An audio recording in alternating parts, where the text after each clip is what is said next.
हाथी दादा हाथी दादा हाथी दादा ओढ़ लो आदा पहुंच गए बाजार। जूते की दुकान देखकर मांगे जूते चार। कालू जूते वाला बोला बड़ा तुम्हारा नाप। इतने बड़े न बनते जूते दादा कर दो माफ। हाथी दादा ओढ़ लो आदा पहुंच गए बाजार। जूते की दुकान देखकर मांगे जूते चार। कालू जूते वाला बोला बड़ा तुम्हारा नाप। इतने बड़े न बनते जूते दादा कर दो माफ। से कौन करछि हाथी दादा जाइछि दुकान को जाइछि। हाथी गोटे दादा ना से जाइछि दुकान को बाजार को जाइछि। जूतार दुकान देखिला से मागिला चारोटी जूता मागिला कहला मते चारटी जूता दियो।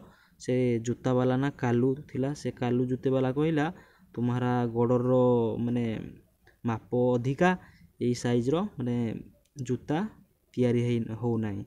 तेणुक मते दादा माफ कर दो मते क्षमा कर दियो हैला।